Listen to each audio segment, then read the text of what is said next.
Hey guys and gals, welcome back to another episode of Andrew-Unfiltered. These past 10 episodes have been a journey for me.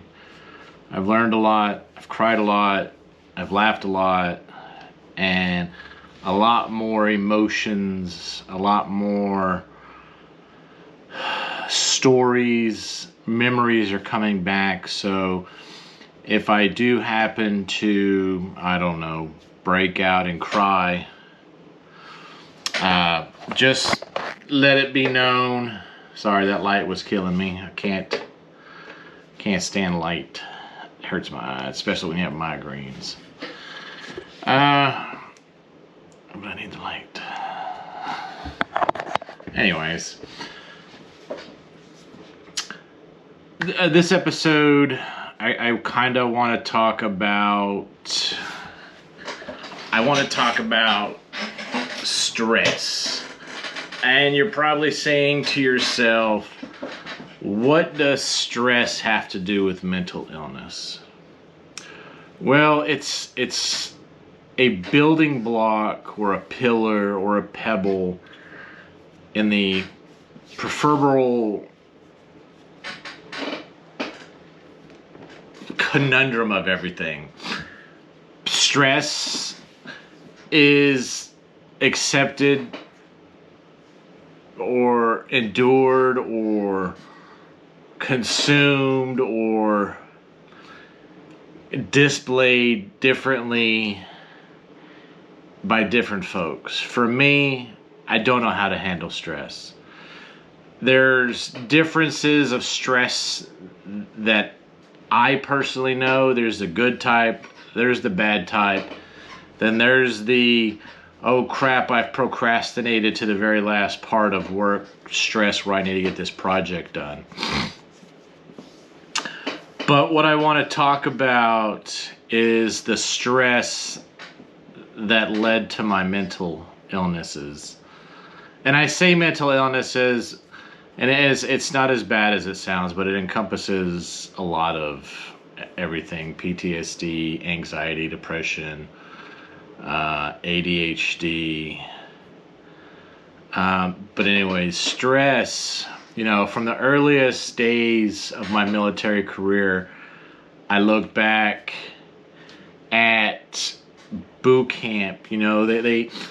They tore you down, they built you up, they made you into men and women. That was the best stress that's the good stress. That taught me I have a purpose in this life, that I was part of the 1% that made the military or the Marine Corps. And I call it a band of brothers. The 1% that can call the Marine Corps a fraternity or whatnot. But the stress I'm talking about is, so I went to boot camp in 96, April of 96. Didn't have the Crucible, but there was a week in Camp Pendleton where we did combat arms. And there was times where we were simulating combat.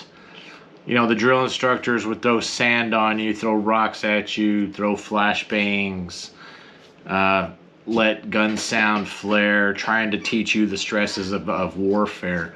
Now that's not the stress I'm talking about, but that's the kind of stress. Let's just say that stress is sister.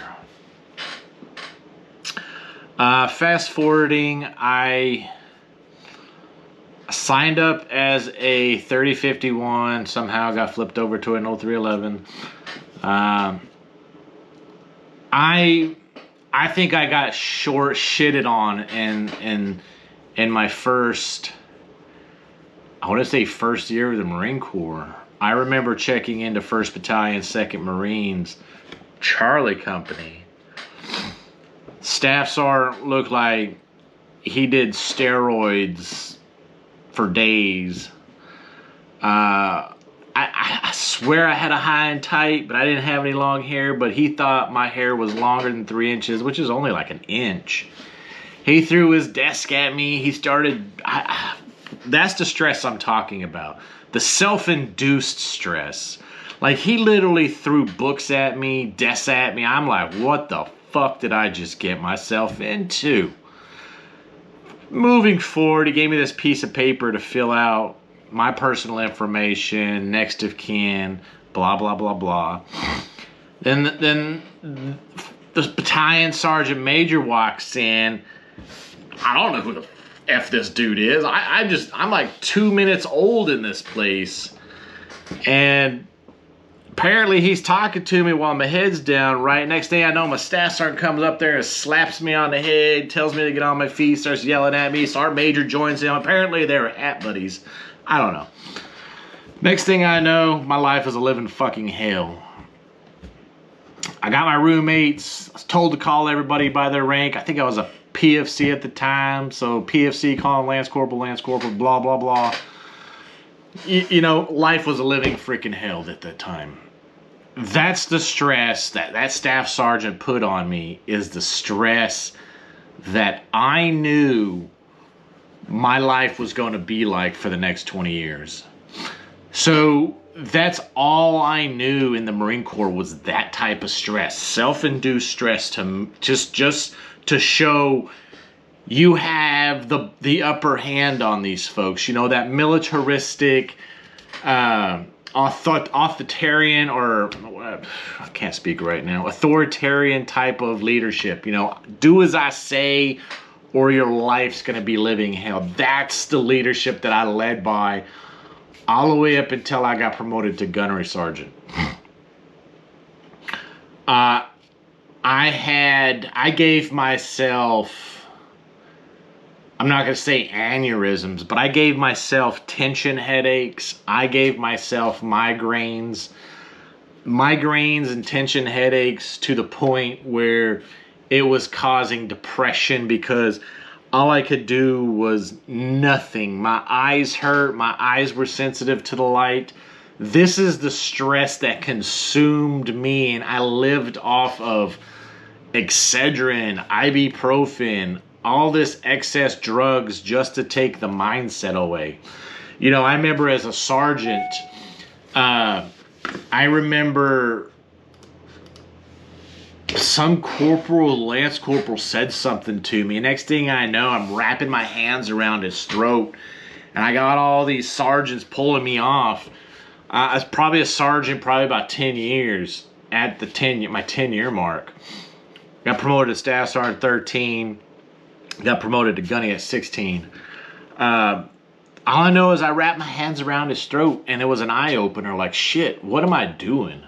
You know, why am I doing this? He said nah or yeah to me or something like that. Like, why would I fly off the hinges by somebody saying that? You know, my kids say that to me. I really don't care. It doesn't bother me. But the military has you so ingrained that you, me the leader, me the sergeant, me the staff sergeant, me the gunnery sergeant, that anybody that is lower than you must respect you or feel the wrath. And I'm not dogging that. That's great. But that way of thinking produced so much stress in my life. I would take that stress home to my wife and kids. It gets so bad that, you know, my wife's like, you're not in the military here. You don't talk to us the way you talk to your Marines. And that was an eye-opener at the time. And I really didn't know what she meant until probably after retirement, when my life started spiraling down. So stress has a massive factor. I'm going to talk about speech and memory next, because as you can tell, I can barely speak. Be hard to understand that I actually have a PhD in leadership. But stress was a building block that led to a lot of my mental illness. You know, in the military, as leaders, we like to control situations. And when I got out, there was an instance where my daughter, she was 4 at the time, she has eczema. Not bad, but it flares up, but it causes the point where she got a boil on her arm right here. And we had to take her to the emergency room. we waited probably about an hour, and I was getting so stressed out. And this is probably 2 years after I retired, and I was getting so stressed out. You know, why aren't these people in here now? You know, my daughter's in here with this massive boil that's killing me or killing her, blah, blah, blah, blah. And I started overheating. I started sweating. I started pounding my foot. My wife started giving me the side eye. My son was like, "What's wrong with you?" And I didn't know at the moment. I thought this was natural for me until I got on the good drugs. But I induced a lot of stress in my life. I'm not going to say, I just got perfect genes from my mom. You know, I don't gray as well. Yeah, a lot of people my age, 43, who look like they're about 70 due to the amount of stress that they've endured to themselves. But I've learned to, my kids ask me all the time, is like, why aren't you the same way you were? And I've realized there are certain situations where I need to get stressed out, because if I stress out, my anxiety flares, my temper flares, PTSD flares. It's not a life that I want to live. You know, I don't want to fully walk that path of mental illness to the extent where I'm willingly going down that dark alley at night, knowing that PTSD, depression, suicide, all these mental illnesses are mental or thoughtful or harmful, you know, bad things are waiting for me in this alley, and I'm willingly walking, accepting what's going to happen. I don't want to do that anymore. I kind of have that mentality now, like I'm high all the time, without the he, red eyes or whatever. I just, you know, stuff that used to bother me in the past doesn't bother me now. You know, I still can't, there's still a little bit OCD stuff in me from the military, like I gotta wash dishes. But my kids' rooms are nasty because they're kids. But it doesn't bother me anymore that something's dirty. It doesn't bother me that there's a shoe out of place. It doesn't bother me that my kids are yelling, screaming in the house. It doesn't bother me like it did in the past. And it was something that I was able to control or have controlled, that doesn't lead to me forgetting where I am and forgetting the people that I love and expressing my love towards my family. But stress, you know, stress is just a pillar that's holding up the mental illness in me. And once I could figure out how to knock it down, that'll be one less pillar that I've jumped over, and gonna say that, hey, I've got this under control and everything is gonna be all right. I hope you enjoy this little talk. I hope you enjoyed my journey. There's gonna be plenty of other stories, plenty of other topics to talk about. So stay with me on this journey. You might learn a little about me. I might learn a little about you guys in the comment sections below. But let's take this one step at a time, one episode at a time. And I hope to see you back. Thanks for watching.